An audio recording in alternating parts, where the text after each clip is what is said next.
అందరికీ నమస్తే అండి. అసలు అసెంబ్లీ అంటే ఏంటి? యాక్చువల్ అసెంబ్లీ అనేది ఒక దేవాలయం. రాష్ట్ర పరిపాలనకు సంబంధించి, ఆ పరిపాలనకు సంబంధించి కొన్ని చట్టాలు తయారు చేసేది అసెంబ్లీలో. ఆ తయారు చేసిన చట్టాల్లో ఏమైనా లోపాలు ఉంటే లేదా సలహాలు ఇవ్వడానికి ఉద్దేశించింది న్యాయస్థానం. ఆ చట్టం సరిగ్గా అమలు అవ్వకపోయినా సరే, లోపాలు ఉన్నా సరే సరిచెప్పాల్సింది న్యాయస్థానం. ఆ చట్టాన్ని అమలు చేయాల్సిన బాధ్యత కార్యనిర్వాహక వ్యవస్థ. సో ఎటు చూసినా సరే అసెంబ్లీ అనేది చాలా ఇంపార్టెంట్. మన రాజ్యాంగ వ్యవస్థల్లో దేని ప్రత్యేకతలు దానికి ఉన్నాయి. మరి అటువంటి అసెంబ్లీ మనకు గత 5 ఏళ్లుగా ఏం కనిపిస్తోంది? అసలు అసెంబ్లీ సెషన్స్ ఎప్పుడైనా సరే సవ్యంగా జరిగాయా? ఎప్పుడైనా సరే పద్ధతిగా జరిగాయా? అసెంబ్లీ గురించి ఇలా మాట్లాడాల్సి రావడం నిజంగా సిగ్గేస్తుంది. ఒక రాజ్యాంగ వ్యవస్థ గురించి ఇలా విమర్శించాల్సి రావడం, ఇలా మాట్లాడాల్సి రావడం నిజంగా సిగ్గుపడాలి. అసలు ఏం జరుగుతుంది లాస్ట్ 5 ఇయర్స్గా అసెంబ్లీలో? లాస్ట్ 5 ఇయర్స్ అంటే అంత ముందు కూడా 2014 నుంచి రాష్ట్ర విభజన తర్వాత ఆంధ్రప్రదేశ్ అసెంబ్లీ పద్ధతే బాగోలేదు. అంతకుముందు కూడా అనేక వివాదాలు జరిగాయి. సాక్షాత్తు అసెంబ్లీలోనే ఒక శాసనసభ్యుడు ఇక్కడ ఫ్యాన్కి ఏదో ఏలాడదీస్తా అని ఏదో మాట్లాడాడు. ఇంకొక ఎమ్మెల్యే గారేమో ఎక్స్ప్రెషన్ అంత దరిద్రగొట్టి ఎక్స్ప్రెషన్ ఇచ్చింది ఒక మహిళా ఎమ్మెల్యే అప్పుల్లో 2016-17 ఆ టైంలో. సో 2019 తర్వాత వైసీపీ అధికారంలోకి రావడం, వైసీపీకి మందబలం పుష్కలంగా ఉండడం, ప్రతిపక్షం బలహీనం అవడంతో అసెంబ్లీ సమావేశాలు మరింత ఏకపక్షం అయిపోయాయి. ఎప్పటికప్పుడు సస్పెండ్ చేయడాలు, ఎప్పటికప్పుడు గొడవలు, ఎప్పటికప్పుడు కొట్లాడుకోవడాలు. కేవలం ఒకరి చేతికి ఒకరికి కర్రలు ఇచ్చేస్తే కొట్టుకు చేస్తారు లోపల. ఆ ఒక్కటే తక్కువ. ఇది జరగదు అసెంబ్లీలో అనుకున్న ప్రతిసారి అంతకన్నా చండాలమైన పనులు జరుగుతున్నాయి.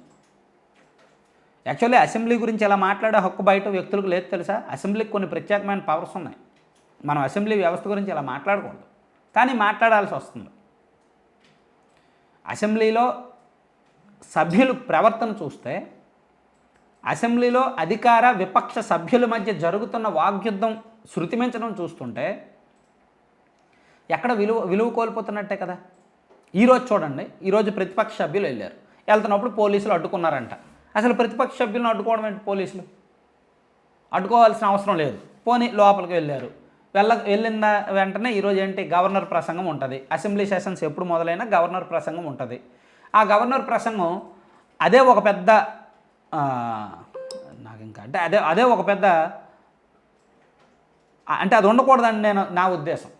అంటే నా నోటి నుంచి ఒక మాట వచ్చింది, అది వాడకూడదు కాబట్టి లేట్ అయింది.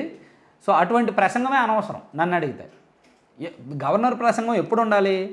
గవర్నర్ ఇండివిజువల్గా ఆలోచించగలిగితే, గవర్నర్ తన చేతిలో ఉన్న అధికారాలన్నీ కూడా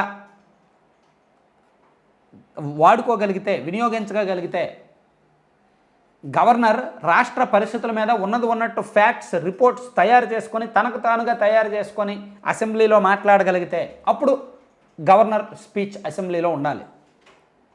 గవర్నర్కి ఆ రైట్స్ లేవా? సిఎస్ని పిలిపించి పలానా రిపోర్ట్ అని అడగొచ్చు. డీజీపీని పిలిపించి శాంతి భద్రతల మీద రిపోర్ట్ అడగొచ్చు. కేసుల మీద రిపోర్ట్స్ అడగొచ్చు. అధికారులతో రివ్యూలు చేయొచ్చు. ఐఏఎస్లు ఐపీఎస్లను కూర్చోబెట్టుకొని రివ్యూలు చేయొచ్చు. జిల్లాల కలెక్టర్లను కూర్చోబెట్టి రివ్యూలు చేయొచ్చు. దాన్ని బట్టి ఆయన ప్రసంగం రాసుకొని ఆయన స్వతహాగా మాట్లాడవచ్చు. కానీ ఏం జరుగుద్ది? గవర్నర్ స్పీచ్ అనేసరికి సాధారణంగా ప్రభుత్వాలే తయారు చేస్తాయి. ప్రభుత్వాలు తయారు చేసిన స్పీచ్ ఒక ముందు రోజు 2 రోజుల ముందు, ఆ ముందు రోజు గవర్నర్ దగ్గరకు వెళ్తుంది. గవర్నర్ దాన్ని చూసి ఏమైనా సవరణలు ఉంటే చెప్తారు, లేదా మ్యాక్సిమం ఓకే అదే చదువుతారు. అంటే స్క్రిప్ట్ చదవడమే కదా. ఇప్పుడు ప్రభుత్వం తయారు చేసేది అంటే ప్రభుత్వం రాజకీయ ప్రయోజనాలు లేకుండా తయారు చేస్తుందా? స్వచ్ఛందంగా ఉన్నట్టు అబద్ధాలు లేకుండా తయారు చేస్తుందా? జరగదు కదా. అది జరగదు కదా. ఎవరు అధికారంలో ఉంటే వాళ్ళకు అనుకూలంగా తయారు చేసుకుంటారు, రాజకీయ ప్రయోజనాలు ఆశించి తయారు చేసుకుంటారు. సో ఇక్కడ వైసీపీ ప్రభుత్వం కూడా అదే చేస్తుంది. ఇల్లు పూర్తవు కానీ ఇల్లు పూర్తయిపోయి అంటారు. రాజధాని కట్టరు కానీ రాజధాని కట్టేసామంటారు. 25 లక్షలు ఇల్లు ఇచ్చామంటారు. జాబులు ఇచ్చేసామంటారు. రాష్ట్రం ప్రగతిలో వెలిగిపోతుంది అంటారు. ప్రాజెక్టులు లేవు, ఉద్యోగాలు లేవు, అభివృద్ధి లేదు, అప్పులు పెరిగిపోతున్నాయి. అవన్నీ గవర్నర్ గారు చెప్పగలరా?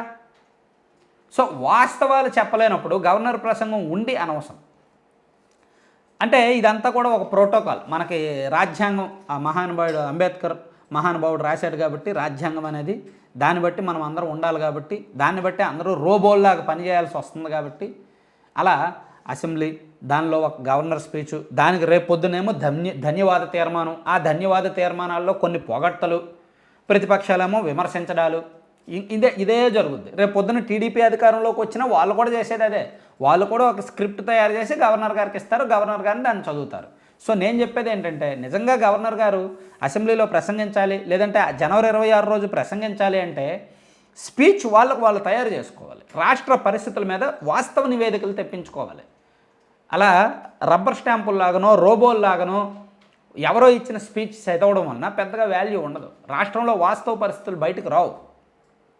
సో అందుకే మన నెక్స్ట్ జనరేషన్ అంటే ఇప్పుడు 18, 19, 20 ఏళ్ళు ఉన్న వాళ్ళకి అసెంబ్లీ అంటే ఇంతేనా, అధికార పక్షం వాళ్ళేమో భజనలు చేస్తారా, ప్రతిపక్షం వాళ్ళేమో అరుస్తారా, గవర్నర్ గారేమో ప్రభుత్వాన్ని పొగుడతారా, అసెంబ్లీ అంటే అంతేనా అనిపిస్తుంది. కానీ అసెంబ్లీ అంటే ఇది కాదు. అసెంబ్లీ అంటే చట్టాలు తయారు చేయడం, అసెంబ్లీ అంటే ఒక దేవాలయం, అసెంబ్లీ అంటే ఇప్పుడున్నది కాదు అసలు. కానీ అలా తయారైపోతుంది అన్నమాట.